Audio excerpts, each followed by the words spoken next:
Hi there, everyone.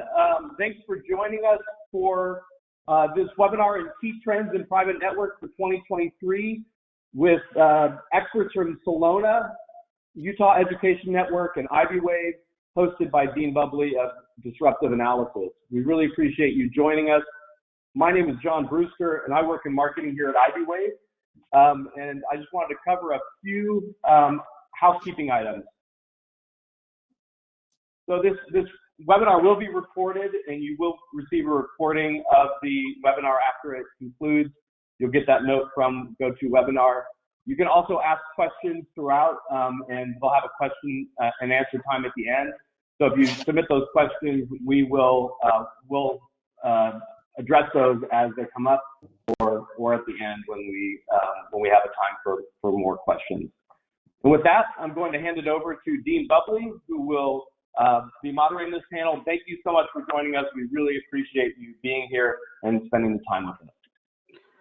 Thank you very much. Hi, everyone. I'm Dean Bubley. I have to warn you up front that I may have to drop off the call suddenly because I have a family issue and I'm currently waiting for someone to turn up with for medical assistance. But at the moment, everything is okay. I am an industry analyst and consultant, and I've been following the evolution of private cellular for about 21 years. Saw my first private 2G picocell in 2001. And since then, obviously, in the last 2 to 3 years, there's been a huge explosion of interest, particularly with private 4G and 5G around the world, whether it's in the US with the CBRS spectrum, whether it's in Europe, in UK and Germany, places like Japan and Finland and others. A whole range of industry verticals, movement towards 5G, a whole new cluster of solution providers and integrators, and a bewildering set of use cases. I hear about new ones every day. And interestingly, I was at an event yesterday talking about the design priorities for 6G, and clearly private and isolated networks are going to be part of that. So also, and it should be coming in the next week or two, I've written an eBook for iBwave on key trends. And obviously I could probably list about 10 or 20, and there's a few that I picked out. We're going to pick up on some of them today. The things I'm seeing at the moment is a shift from private 4G to 5G, slowly and patchily. There's a move very slowly towards sort of millimeter wave in some geographies, but I think that's probably more a 2024, 2025 thing. I'm seeing a shift in some of the verticals. The existing verticals like ports and mines are continuing to evolve with more sites and more applications at existing sites. But I'm also starting to see some private 5G and 4G used in venue type settings. It could be hospitality, it could be sports venues, perhaps not for the visitors, but more for the employees and staff. And then the other trend is around the go-to-market. We're starting to see cloud delivered network as a service, and that's something I'm expecting to evolve further this year. There's a whole host of new solution and system integration partners. Interestingly, the role of the carriers and mobile operators is shifting. And what I'm seeing in a lot of places is that the business and B2B business units and operators are picking up the opportunity for enterprise connectivity, whether that is perhaps on an isolated basis, and in a way they're taking that away from the original vision of a sort of one 4G or 5G network sliced into lots of different pieces with the local networks. And I think that they still have a strategy of convergence at some point, but I think that we're still quite some way away from that. And then other trends, I think we're seeing different things occurring in different markets. And so it very much depends on, for different verticals, how many stakeholders are involved in making a decision. Some can move fast, some can move slowly. There's a real challenge in getting from proof of concept and trials to full deployment, and then full site-wide or company-wide deployment. And that will happen progressively. But I tend to find that the verticals with a fewer number of stakeholders, and it may be a mine or an oil and gas company, they can make isolated decisions. And it gets more tricky where you have municipalities, funding partners, government, multiple different internal groups, IT, and so on. So sectors like healthcare might be a little longer to come.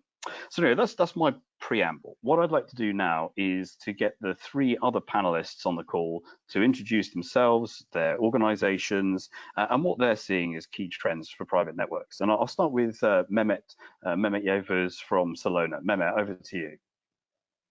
Hey everyone, thanks Dean.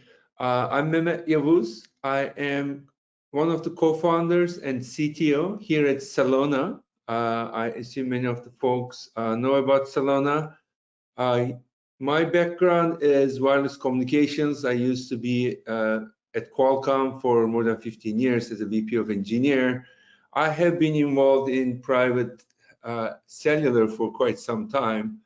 And at Celona, we provide an end-to-end solution for private 5G deployments. And as end-to-end solution, we are really a one-stop infrastructure solution. And our goal from the beginning has been about rapid deployments, scalable deployments, full integration with enterprise, assurance of performance SLAs through our micro-slicing feature, and ease of operation and management, again, to scale these deployments in a secure way. And we have been in this journey for about 4 years now, and we have been observing the shift in the market and the growth in the market.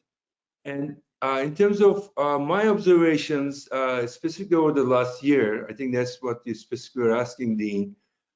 There is continued growth, but a few things to highlight maybe is, first of all, the device ecosystem has been evolving, but lately I now feel we really have a full portfolio of devices.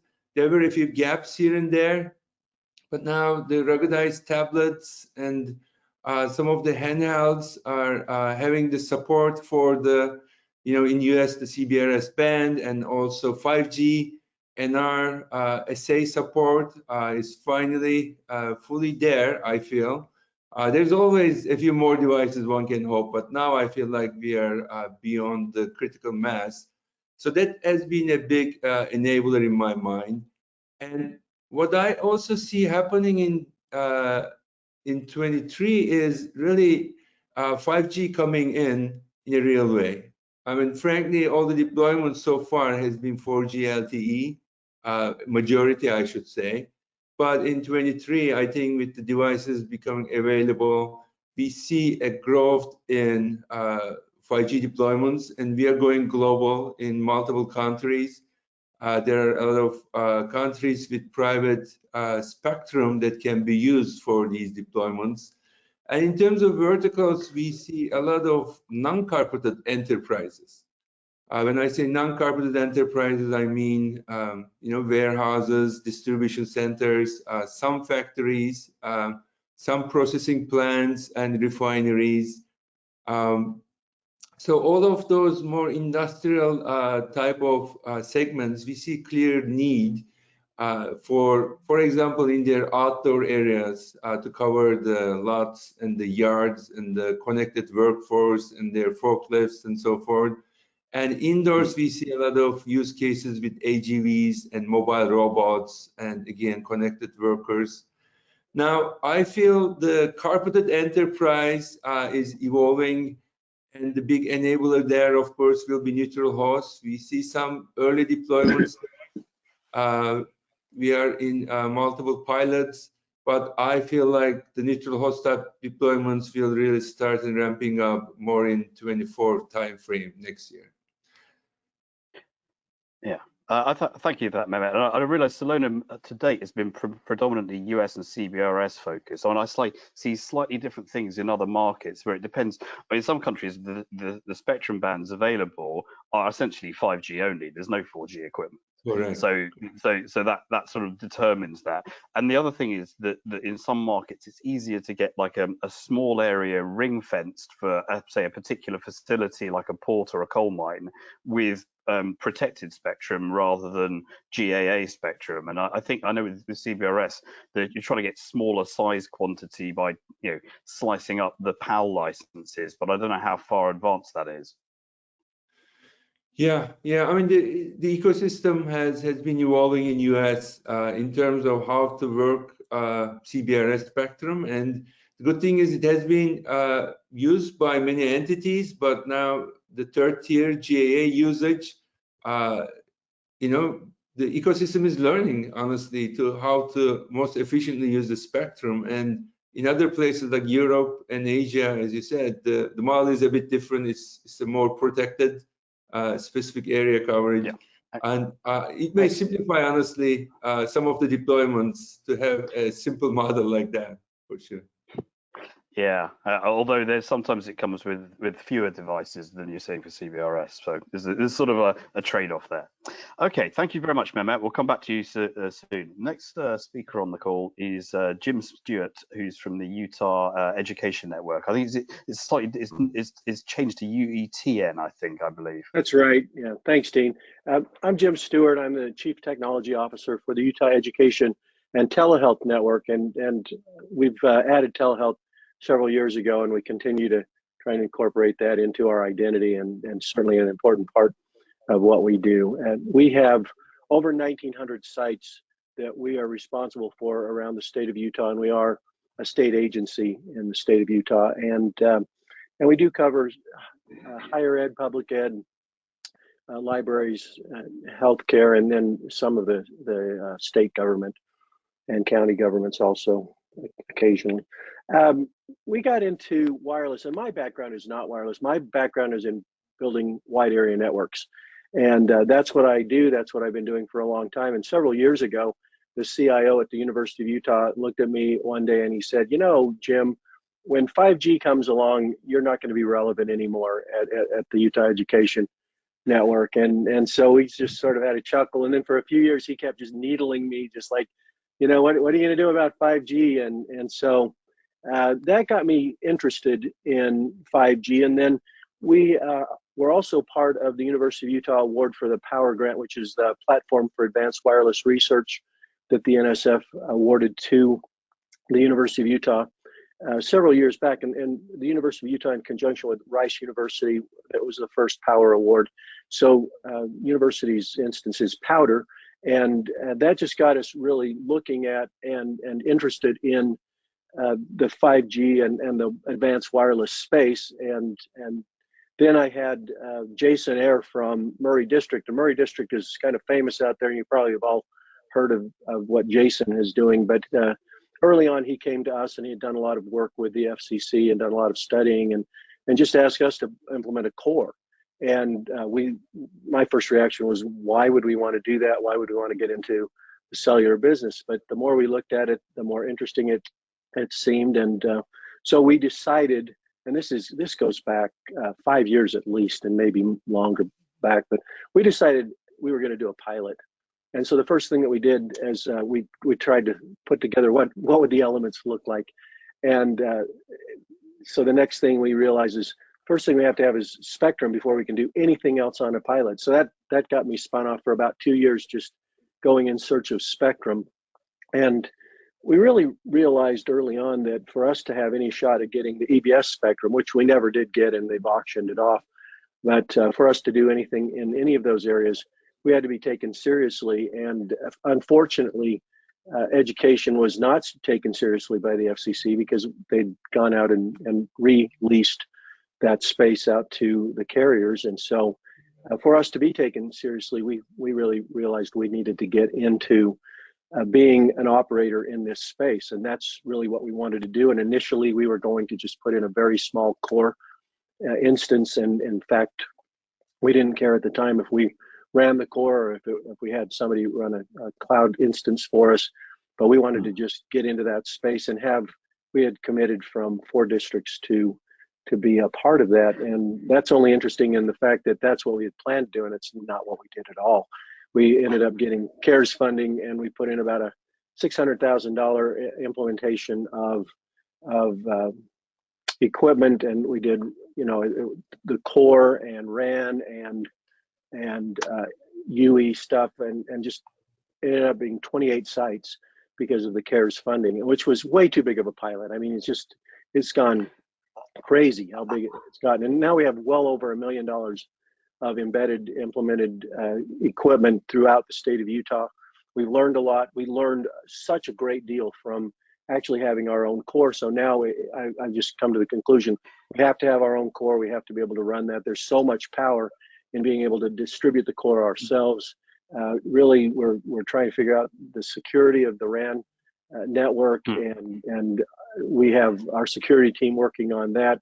We're really focused right now, and we've identified 9 areas for use cases, and we're really asking all of our pilot sites, and now we have well over 40 different sites that are on the pilot, and so we're asking them to focus on use cases, and that's where we are right now. Interesting. So and so for the rest of this year, I think that on the core side you can have an interesting discussion with Mehmet during this. But what's your plan for the rest of this year? Focus on use cases, and that's really, we have a quarterly meeting where we get with every one of the pilot sites and talk to their points of contact, and we just talk about what are we doing with use cases, how are we documenting those. And we've had some really interesting things come up, like we got a call from John Ruscio at the University of Utah, and he's with their seismic department, and he's saying, hey, what are you doing with CBRS? We'd really like to figure out how to work with you, and oh, by the way, we're already in 22 of your sites. And I mean, this is one of those things I we work pick together. up later is that when we talk about verticals in this industry, often we'll think that they're nice, clean, delineated. We've got education, we've got mining, we've got retail, we've got finance, we've got government, and actually there's lots of overlap. So it might well be, some of the scientific research and education. You mentioned telehealth, but I know you also talked about some sports venues you've got at the campuses. Absolutely. There's nothing tidy about our what we're doing. But I think another thing that I would just say is we're focused on the user group. So for us, it's this working collaboration, so that we're not trying to be a public version of some private carrier. We're trying to figure out how we work with all of our pilot sites, all of these different entities, and meet their needs. And so it's really a needs-based analysis, and that's how we came up. In fact, it was one of our users that was the one who came up with the 9 different use case areas and helped us figure that out. And so it's really a collaborative environment and culture that we have here in Utah. Fantastic. And I think this is interesting. There'll be some people on the call who have this expectation that, enterprises can't learn about cellular. It's too different, too complex. Leave it to the professionals, if you like. And I think that, okay, maybe you're an outlier with 28 sites, but I think this is a real insight in the fact that, enterprises do actually want to get to grips with private cellular, as well as all the other network technologies. Jim, thank you. I'll come back to you in a second. We're still learning a lot too. We don't have all the answers. Oh, I'm sure. Yeah, neither do I. I'd like to lastly come to Nazim from iBwave, our host. Nazim, if you'd like to introduce yourself and your role, and what you're seeing in the market. Sure. Good morning, good afternoon, good evening, everyone. My name is Nazim Chaudhry. I'm from iBwave. I'm responsible for market development. So I've been with iBwave for about 12 years now, and what's been interesting is really seeing how these markets evolve from carrier to enterprise, from all these different technologies going from GSM to 4G to 5G to Wi-Fi. And that's really one of the specialties of our solution. It's a planning, deployment, survey solution with an agnostic tool set of technologies. So whether it's Bluetooth, 4G, 5G, CBRS, millimeter wave, we have this agnostic tool set. And really, this is what's most exciting to me as we start going into private networks, is really seeing how we have all these use cases and we have these coexisting technologies and how they're going to work together to deliver these use cases. So with regards to trends, I agree completely with everyone on this call. So I feel as though up until now, it's been more about having the cogs oiled with regards to spectrum, device availability, use cases, and the ROIs that they're meeting. And I feel as though we're going to see more towards 2023, a real push towards actual 5G in the existing use cases we're seeing now in 4G, but we're also going to see a push in like sports venues, hospitality, some retail settings, and as Mehmet also mentioned, in industrial automation type settings with AVGs and security, high-end, high bandwidth consuming security cameras. And that's where we're also going to see a push more for millimeter wave, because that's where the application makes sense. It's interesting because I'm not, apart from maybe little pockets in the US and perhaps South Korea. I'm not seeing much millimeter wave for private cellular yet, but it certainly seems to be more interest in it. Given the bands becoming available, some countries don't have a mid-band for enterprise and private cellular, so I think that's probably going to occur. Nazim, thank you for that insight. I mean, what are your takes on, so this year you think more 5G, is that standalone or non-standalone, or is it varies by situation and whether it's a carrier-driven deployment or purely enterprise? Yeah, so I would say, well, most of my expertise is around the North America area, so I would say we're seeing much more. It's going to be much more non-standalone and really use case oriented. So we're going to see coexisting technologies. We're going to see Wi-Fi in specific applications. We're going to see, like Mehmet was mentioning, there's use cases that are really going to be justified, like outdoor parking lots where it doesn't make sense to have 100 different APs, where 5G technology is really going to make much more sense in an ROI basis. So those types of ROIs are really going to start pushing these use cases and pushing non-standalone in different areas of application. I mean, I don't know if we'll have time to touch on it today, but the indoor-outdoor distinction is an important one. Okay, I've got to find Mehmet. From your point of view, what are you seeing in terms of the typical, if you like, journey for customers, and how is it changing? Who makes the decision? What's the initial call to action, and who makes the investment decision? And do you see that changing as we go from sort of maybe trials to full deployments? Does it involve more stakeholders and more participants? Yeah, great question, Dean. Actually, the journey is maybe at multiple phases, right? I mean, typically the first phase is about explaining the technology. It may be the CIO, it may be the IT network manager. They may have heard about private 5G. They may be interested in the topic, and they want to understand, okay, what is this technology? How does it work? What problems can it solve for me? And so that is the phase where, there is this conversation about the technology and the use case, and usually it's followed by a POC, right? A proof of concept. It may be a few base stations, a few type of devices. As Nazim said, it may be an outdoor use case. They may want to see the coverage by putting a few base stations on top of buildings, or it may be indoors. They may be interested in the mobility performance, roaming performance, because they may have some issues with Wi-Fi. And that phase can take from a few weeks to a few months, depending on the end customer, and then it gets to a decision-making process. And that is like a decision-making process for a production network, and that's the interesting part, because that is when actual budget commitment comes into picture, and different groups start coming in, right?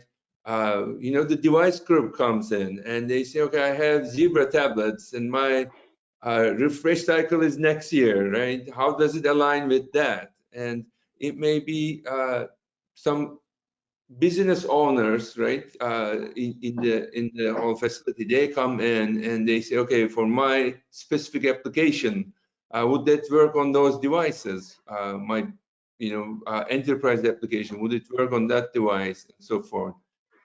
So that is where the deployments get into either production or stay in this stage. And in terms of what I have been seeing, Dean, is I think the enterprises are getting more and more educated. That first phase of educating enterprises about private 5G usually goes away.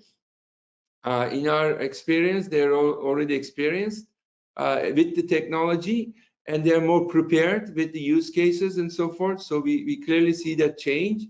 And the other thing as Celona we do is we really make it enterprise friendly, right? We talked about this before. We don't call our radios as E node Bs, G node Bs. We call them APs, right? We make them plug and play to a PoE switch. Our solution integrates with the enterprise firewall and routers and DNS servers. So it's just like a WLAN, it's 5G LAN for them, right? And that really helps to remove some of the barriers, because a security group may come in and say, okay, hold on. So you're putting a separate network, how is that gonna work? And we say, no, this is going to connect to your existing firewall. You can use your existing policies. So those kind of hurdles are really removed when you approach it like an enterprise solution instead of a totally separate networking solution. Thank you, thank you.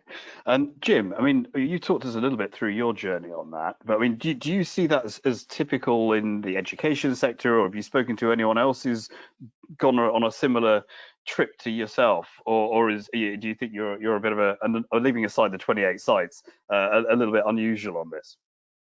Well, I just think anybody in this space right now is probably a little unusual, but we started out by looking at what they're doing up in northern Michigan and talked a lot to them about their deployment. So that helped us and informed us a lot. We talked to Desert Sands or Desert School District out in California, and they had actually worked with the Catholic diocese out there that had some EBS spectrum, and they were able to go out and do some work. And so we learned a lot from them. And we're not trying to invent anything here. We're just trying to, meet the needs of our stakeholders. And so, but I think our journey is just atypical because I don't know that there is a typical cookie cutter way of doing this. And I look at, and I wanted to weigh in a little bit on the 5G. I think that we want to get to 5G, and that's something that we looked at the non-standalone. So I would have to say that we've decided against non-standalone. We're going to do whatever we do with 5G will be standalone. And we looked at that. We had ISOs bring in. Yeah, I'm seeing that in a lot of places. There's more flexibility. Although, again, it partly depends if it's a carrier involved with the existing spectrum, then potentially it's non-standalone. Nazim, we don't have that much of embedded base, so we're still reasonably flexible in what we can do. That makes sense. Nazim, I mean, in terms of what you're seeing, the point in which people essentially need iBwave and sort of the planning tools, I mean, are you seeing any changes in who it is getting in touch with you and using your products, or is it consistent over time? Yeah, well, it's kind of interesting because we've been kind of on two sides of the fence, really working with people who are deploying for enterprise, and then we've been working with people who've been deploying for the carrier, much more on the cellular side. So it's always been kind of a mix of different wireless cellular technologies. One base of our clients and the other base has been more on Wi-Fi technology and supporting the enterprise. And now we're in this space of private networks where they're kind of combining and merging, and there's skill sets missing on both sides. Not saying missing, but there's areas of expertise to learn from each other. So we're in this kind of interlock between the carrier and the enterprise vendors who are trying to learn more about the other opposing technologies. So cellular OEMs and cellular system integrators are learning more about Wi-Fi, and these Wi-Fi integrators are asking to learn more about cellular. And what's also interesting is kind of the processes are very different. So Wi-Fi is a much more survey-driven process, while cellular is a much more planning-driven process.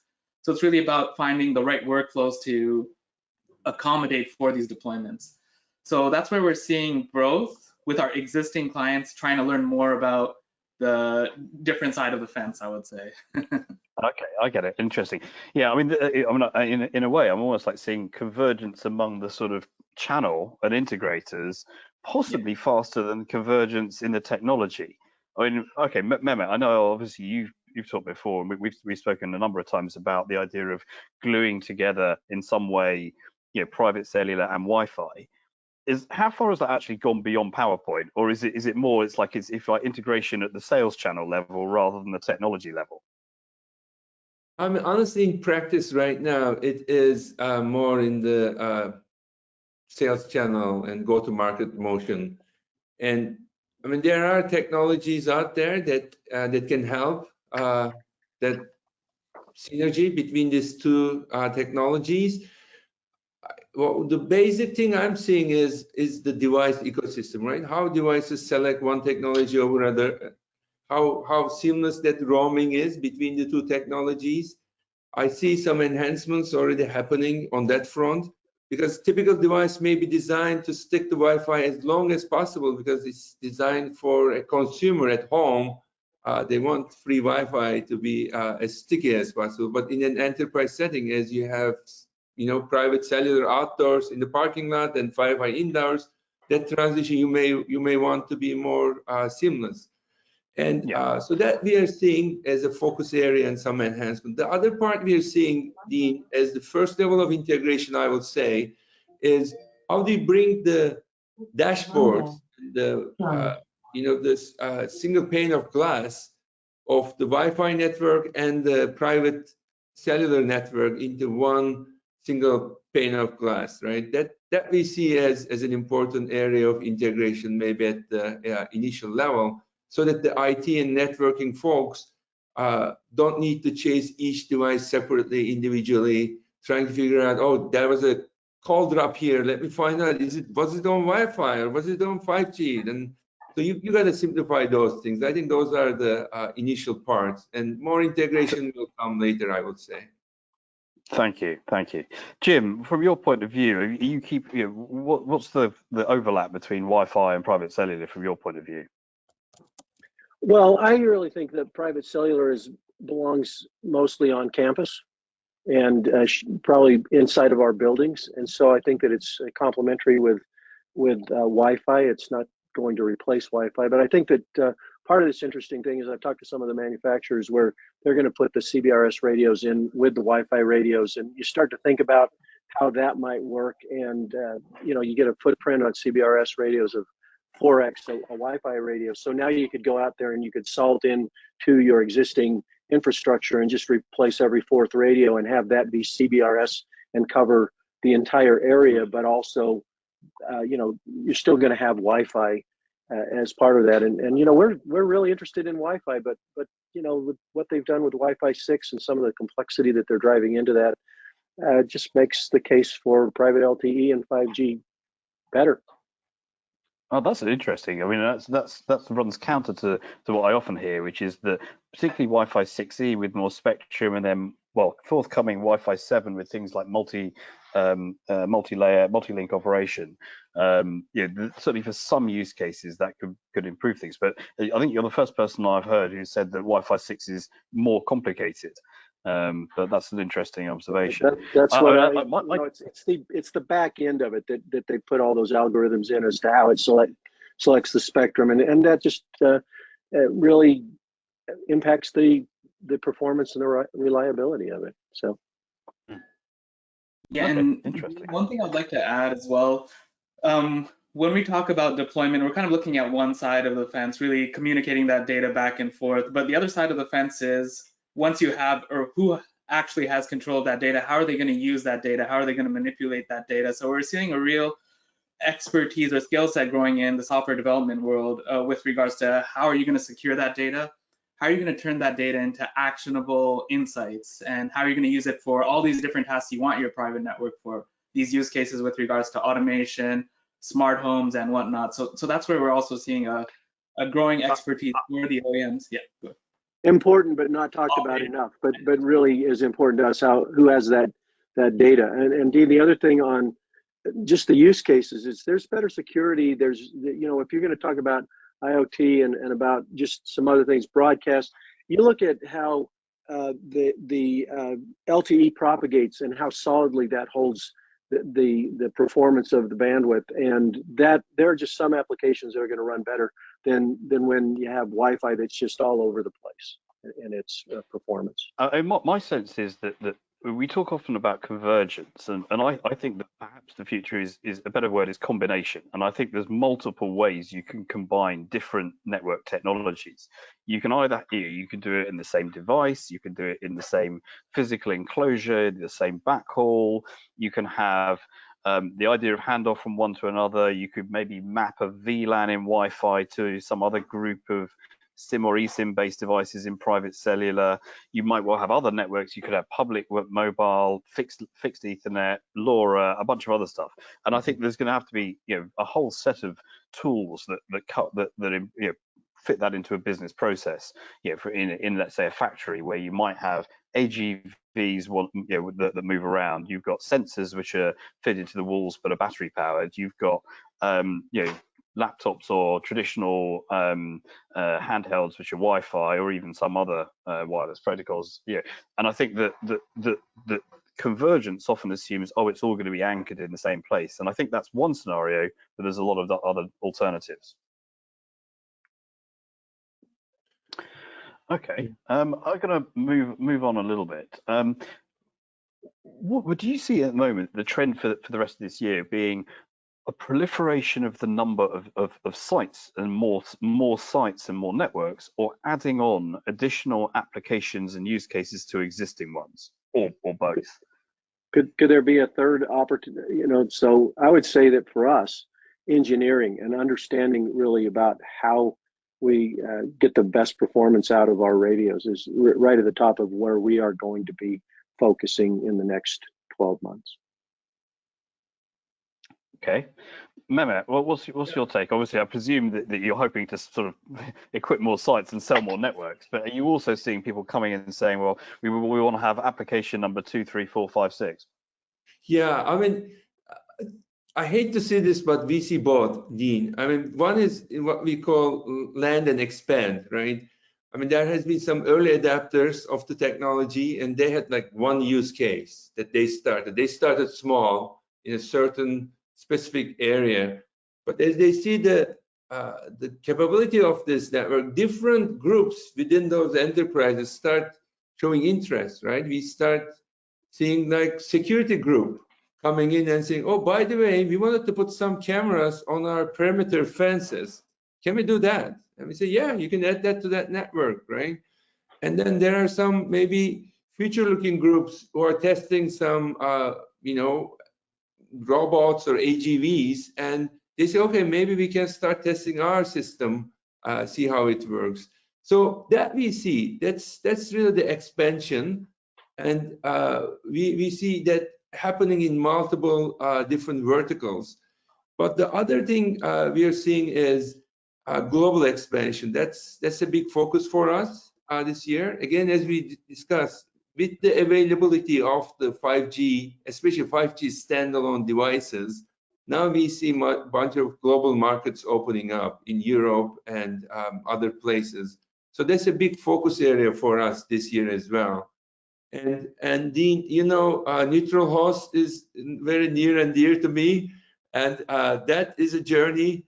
My hope was that happening this year, but that may take a little longer. At least in US and in Europe, it's a different story. And for the folks, I see lots of questions about neutral host. When we say neutral host in a private network, it is essentially the private network broadcasting the network ID, PLMN ID of multiple mobile network operators. And when the mobile network operator devices connect to this private network base stations, their traffic is routed back to the operator core network through a separate gateway, which we call MOCN gateway, MOCN. That's the specific flavor that I'm talking about. That we see starting to happen this year, but not all operators on board. I think that will take a little longer than I like. That's very insightful, and I agree with all of that. The only thing I would add to it is that we saw a big difference in what was available with 5G 2 years ago than the 6 systems that we brought to a workshop, or that our vendors brought to a workshop that we had in January. And there's just a lot of complexity that's being driven out of the 5G implementation, and it's becoming more simplified, and they're learning. And I'm very hopeful that with those things that I'm seeing in the 5G space. Yeah, and maybe a point to also add to what Mehmet was saying. So we had a client in the mining industry, and their key use case was autonomous equipment. And with their private network, they were able to have a 25% increase, but post that, there were so many different potentials for use case stacking. So not only autonomous vehicles, now they start looking at implementing drones, digitizing their geodata, having remote operations, wearables, and IoT. So there's so much potential for stacking use case after already proving your ROI with one kind of major use case. Yeah, and I feel like we'll see that a lot in the industry going forward. So I think that's a great point, and it's just to get involved, and once you start doing something, all of these other opportunities will open up to you.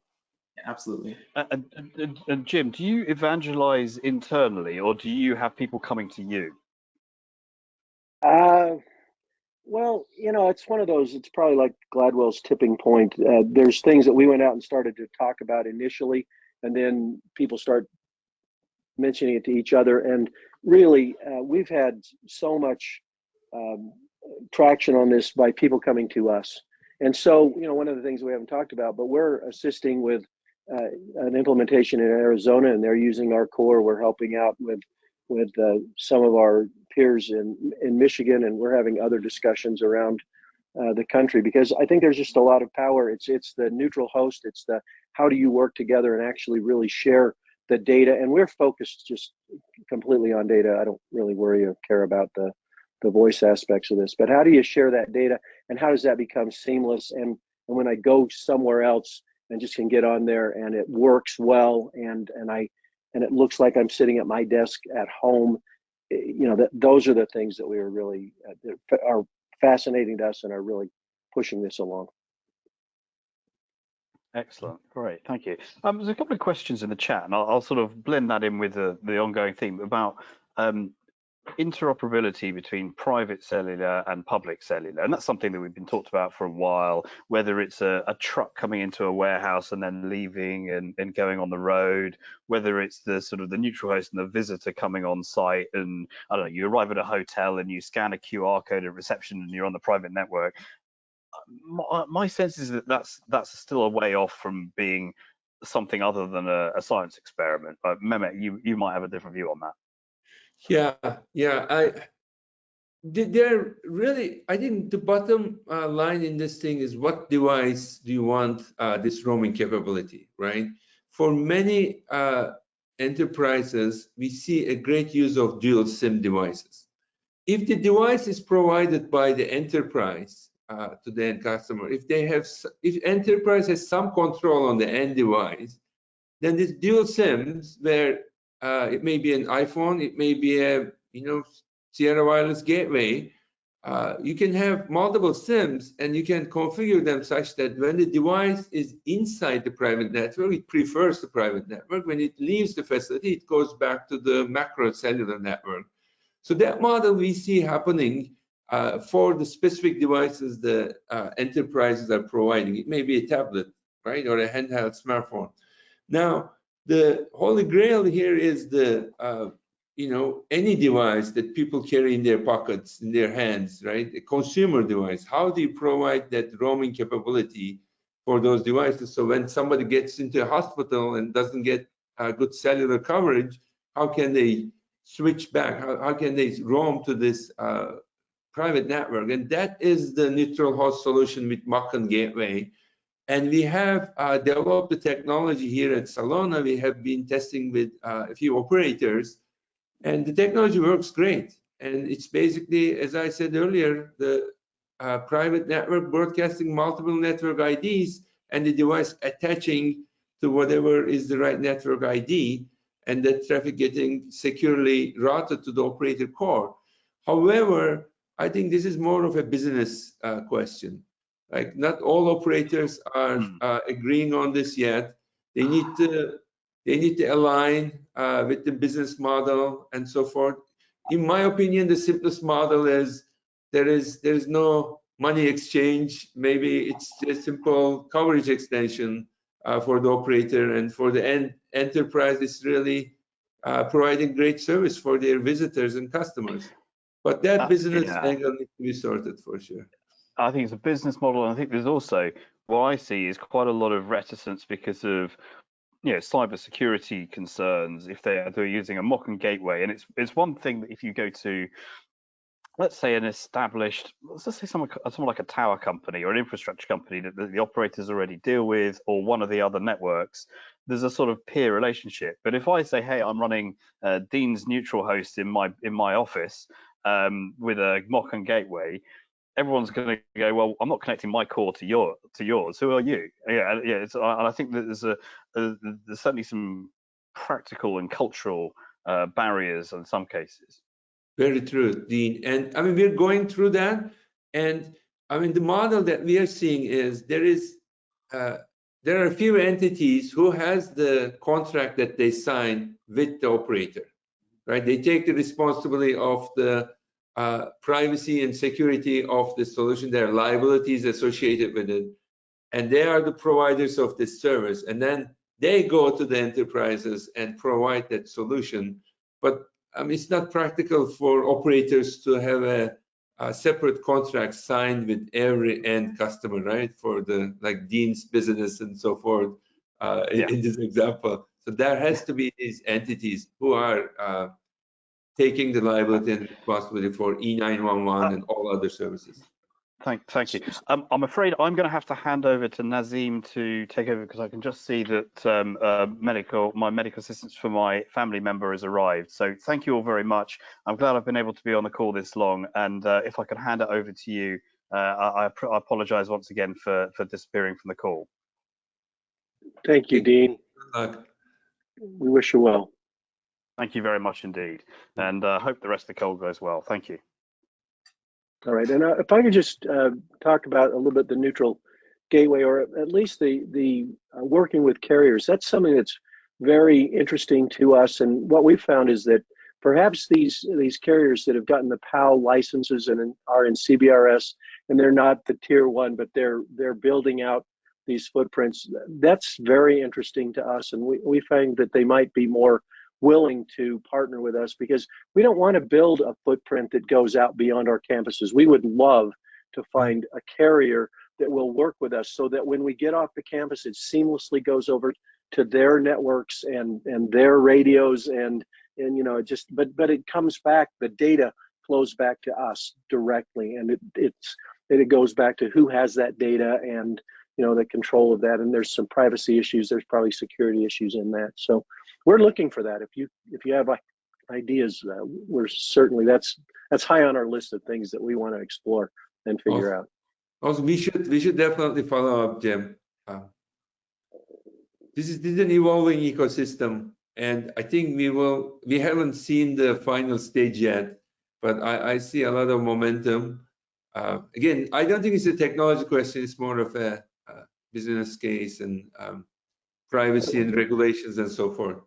We do see that changing. Without giving a specific carrier away, it was interesting to see that, you know, probably 24 months ago, this particular carrier was, we will never do anything with private LTE 5G, and now they're using their macro network, and they're going to campuses, especially higher ed, and they do have a private 5G offering. It's still just a billing offering. It's still just using, you know, it's really not integrating the technologies, but at least it's a step in the right direction. Yeah. So, Nazim, I think you may be muted. Oh, sorry about that. So I believe we got through majority of our questions. So the remainder was really meant for questions for the audience. So we have about 15 minutes left. So let's start taking a look at some of the questions from the audience, and maybe we could answer some of them. So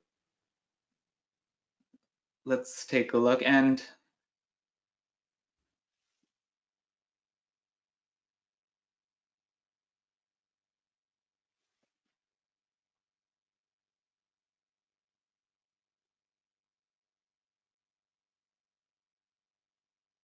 sorry, I'm trying to pull up the questions here. So there's one, Mehmet, for you, that's just asking about enterprises putting IT resources in to design, deploy, and manage private 5G themselves, or is this going to be integrators that will work with those organizations?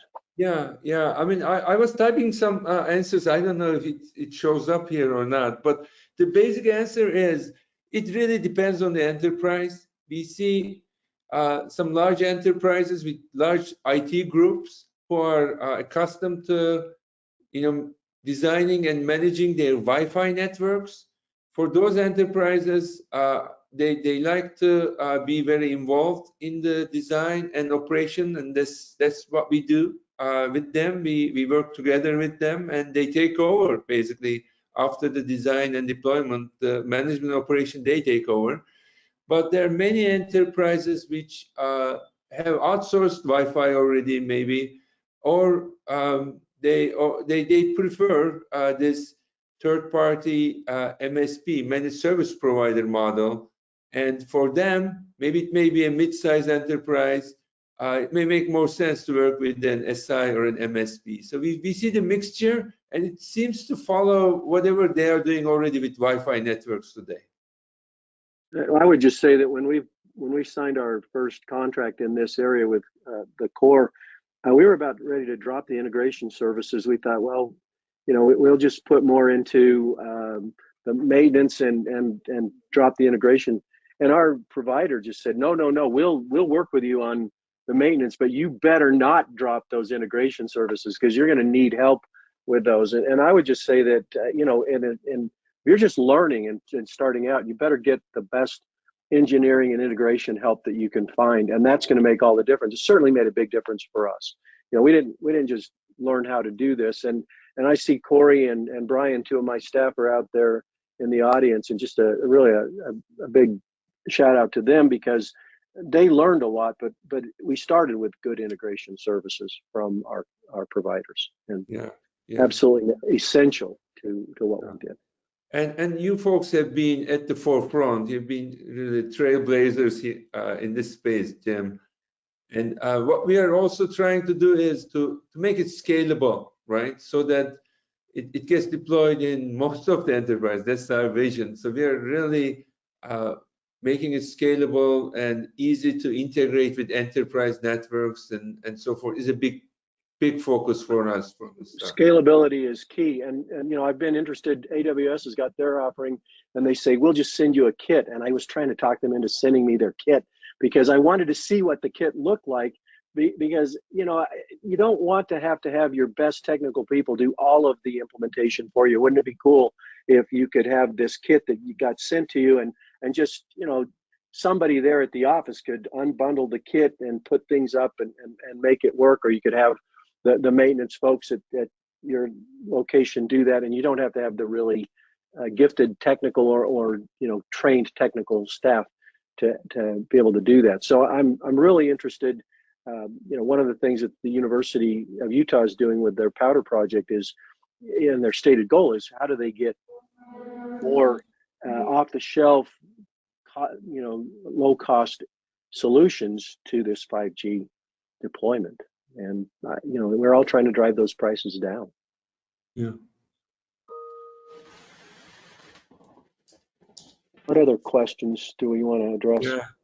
There's a question for iBwave. So it's asking if we would be more interested in integrating with different SDRs similar to Epic. So we're always open to talking about integration. At the end of the day, our objective is really how do we make our clients' lives easier? So with survey integrations and whatnot, we're coming into looking at private networks where you really need a set of different tools to make sure, and it's not only a set of tools, but it's also the simplicity. Simplicity is really important when we're moving into this space. So any integrations that could help us move into that simplicity, or our clients move into that simplicity, we're always open to discussing.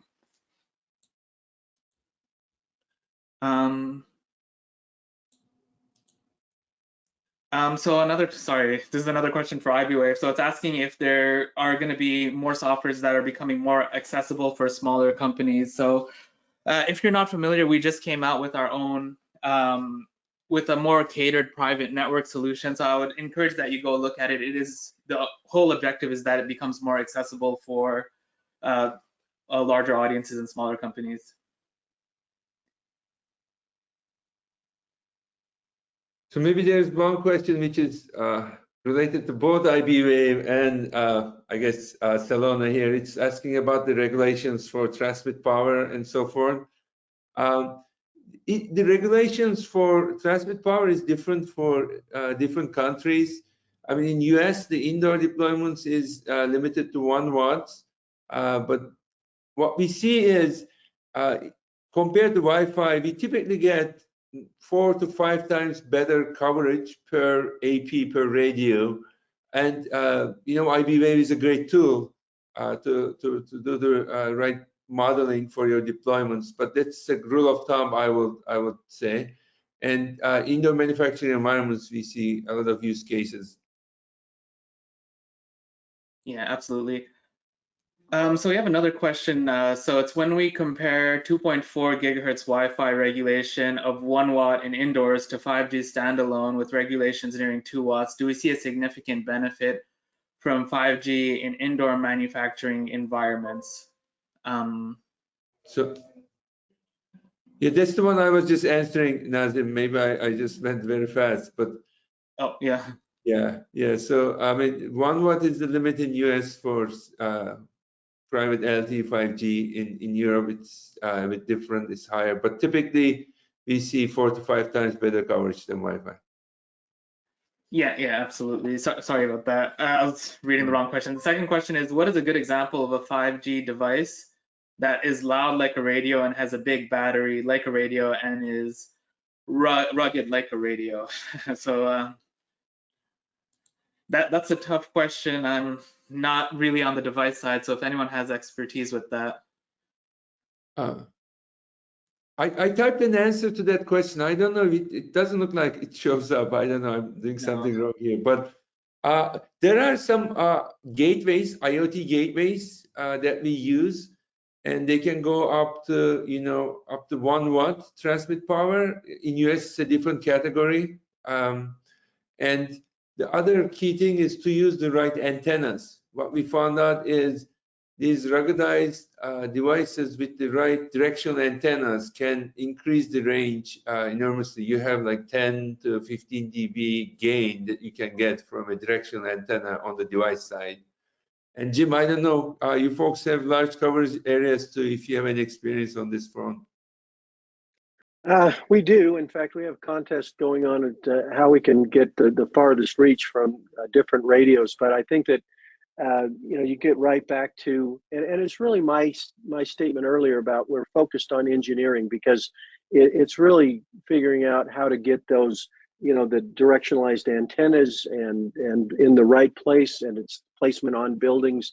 We initially had some radios placed set back in the middle of the roof, and they just weren't making, signal wasn't making it off the roof. But it really goes down to getting the right engineering tools and the right expertise and figuring those things out. And so there's, you can take the same equipment, and if you install it improperly, you're not going to get a very good range. And then if you really work on that, you can still, without a lot of additional expense, do a much better job. So, it comes down to those, getting that experience with the equipment. And I feel like the ecosystem has really matured in this regard. In our deployments, when we do the initial RF design, we take all of these things into consideration, right? And when we go and actually deploy the network, we see that we are pretty close to our prediction, within a few dB. In most cases, we can get with this all the enhanced RF prediction tools, indoor iBwave and outdoor. There are some other tools that we use. And once you do the design correctly, you can get like a few kilometers even outdoors. Absolutely, that's what we're finding too. Yeah. So we have another question, and this is more regarding security. So there's a question of, with regards to security, is it okay to work with the operators, or is it better to work on your own security environment with your own IT teams? And I guess this question is very subjective. It depends on the data, who's controlling the data, how you're controlling the data, what data you want to have secured, because there's pros and cons to both options, in my opinion. It depends on the liability. And also think about, when it comes to liability, a data breach can be your biggest ambition killer. So you need to really think about that as well. Any other opinions on that, Jim, especially with working with operators versus working in-house with regards to security? We have a lot of opinions on that, and I think you need to do both of those things. And so we have an internal team. We have, because of our user community, we have a lot of people that really are focused on this security aspect, and they were able to identify some problems with some of the radio networks that we were putting in. And then we went to the operators and we let them know what we were seeing, or the manufacturers, we let them know what we were seeing, and they were able to correct some of this. But in the development of their code and how they put things together, they really need to change some of their practices, and we're helping them with that. So I think that you have to have good security practices internally, I think you have to work with your providers and make sure that they have good security practices and that they're very transparent with you. And if you have some internal resources like we have, you can identify these problems and take them to the manufacturers. That's a lot better, and it's better to say, we see these problems, what can we do to work together, than to say, do you have any security problems? Because what's going to be the answer, right? Oh no, we're fine. And so you have to have good intel and a good understanding of what's going on in your network, or you're going to have problems. And that's been very helpful. We have a great staff with security, and they've been able to work with the manufacturers, and we have better security now because of that. Yeah, and it's very interesting. Like, I'm starting to see these private network deployments. They're becoming very analogous to almost software, because you have a roadmap, you have technologies that you want to use, you have areas you want to secure. So it's almost like it becomes a roadmap of priorities, or with technology choices and looking at meeting those ROIs. So I just find that interesting. Well, so the other thing to keep in mind is that, you know, these radios were meant to be very deep in sort of more the carrier type of networks that nobody's ever going to see, and we end up putting them out there in these land segments and areas that really are not that secure. And so there is a different mentality and a different level of need in our community. So, you know, you have to accept that and figure out how to deal with it. Yeah, absolutely. So we're reaching the 10 o'clock point. So this isn't really a question, but this is actually a shout out to Celona. So it's saying, I love the fact that you guys are doing what you guys are doing regarding engineer education with the course on CWNP. Please keep it up. So nice shout out. Thank you. So Same goes to iBwave. Oh, thank you. Well, one of the things I love about this community is I've learned a lot from Mehmet sitting in on this. So thank you. No, and thank you, Jim, for really taking us through the live successful deployments. So that's very interesting for us to hear as well. Absolutely. So with that note, I think we hit the 10 o'clock, or actually it's 10:02. I apologize for that. So we'll end it here. Please submit any of your questions. We're going to look at all these questions that we sent over, and we'll try and address them and email them back to you as soon as we can as a group. So thank you very much for everyone, and the panelists especially, and thank you, Dean, if you see this recording. And with that note, have a good morning, good night, or good evening, everyone. Thank you. Thank you. Bye, everyone.